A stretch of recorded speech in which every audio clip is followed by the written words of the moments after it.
এই বি3-র এক জোড়া ব্যাক প্যানেলের দাম মনে করেন 3000 টাকা আছে।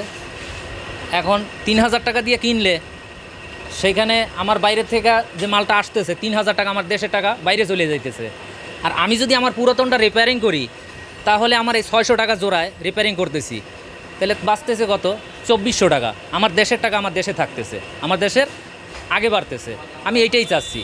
এটা মনে করেন যে ভাঙে গেছে, এখান থেকে জোড়াটা ছুটে গেছে, এ মালটা এখন বাদ। সেইটাকে রিপেয়ারিং করে এখন আমি আবার সেই সাবেক জায়গায় এনে দিতেছি, অথচ আগের চেয়েও আরও মজবুত করে দিতেছি। এখন মজবুত করে দিলে জিনিসটা ভালো আরও থাকতেছে, ব্যবহার করে আরাম পাইতেছে, তাহলে আমার দেশের টাকা দেশে থাকতেছে, জিনিসও মজবুত হইতেছে। আপনি কত টাকা মজুরি নিচ্ছেন? যদি এক জোড়া করি 2 পিস 600 টাকা, পার পিস 300 টাকা। একটু বেশি মনে হচ্ছে কিনা আপনার কাছে? না, এখন বর্তমানে যে হিসাবে আমি কাজ করে দিচ্ছি, এখানে আমি 4টা সাপোর্টিং দেবো স্টিল পাত্তি দিয়া। এই যে আমার কাছে হাতে যে পাত্তিটা আছে, এরকম 4টা পাত্তি বসাই দেবো। ওই হিসাবে আমি কাজ করে দিই। আর কোম্পানি তো প্লাস্টিক দিয়ে বানাই দিছে, চাপ লাগলেও ভেঙে যায়, কিন্তু আমারটা গ্যারান্টি সহকারে আমি কাজ করে দিতেছি। আমি এখানে প্লাস্টিক ঝালাই এবং প্লাস্টিক ধরনের যত আইটেম আছে, একটা মোটরসাইকেলে যত ধরনের আইটেম আছে ডেকোরেশনের কাজে, এই আইটেমগুলো যদি কারোর কেনার সামর্থ্য না থাকে এবং কিছু ব্যবসায়ী সেকেন্ড ব্যবসায়ী শোরুম আছে, তাদের পুরাতন গাড়ি কেনার পরে যে মেরামত করার অবস্থা থাকে, ওই মেরামত করে দেই এবং মোটিফাইয়ের কাজ করি ইত্যাদি। ইনশাল্লাহ এইসব কাজগুলো আমার দ্বারা হয়। প্রতিদিন আপনার ঝালাই এবং ডেকোরেশন মোটিফাই করা, তাতে দেখা যায় যে 2000, 3000, 3500, 4000, এটা কাজের উপরে মার্কেটের একটা মার্কেটিং হিসেবে আর কি বোঝা যায়, আসে আর কি, ওই হিসাব করা হয়।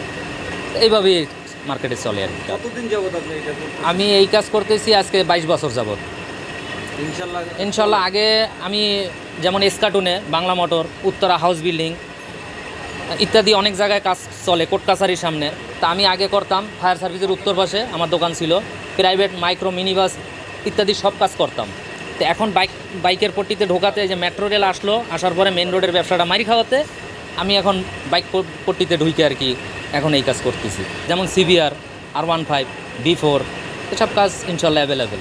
এগুলোর মজুরি কত টাকা আসে? এগুলা মজুরি আপনি আসলে কি কম দামি গাড়ি হোক আর বেশি দামি হোক, এখানে ব্যতিক্রম রাখি না আমি। আমার সমানই একটা সর্বনিম্ন একটা ঝালাই 50 টাকা, এবং যদি তার চেয়ে বেশি হয় তাহলে একটা ক্লাম যদি বসানো হয় তাহলে একটা ক্লাম 100 টাকা। এতে দামি গাড়ি হোক আর কম দামি গাড়ি হোক, আমার রেট একভাবেই চলে। আমি কোনো দুর্নীতি হিসাবে কাজ করি না। ইনশাল্লাহ যারা বর্তমানে আমার কাস্টমার আছে তারা জানে, অনেক দূরে দূরে থেকে আসে, একই রেট।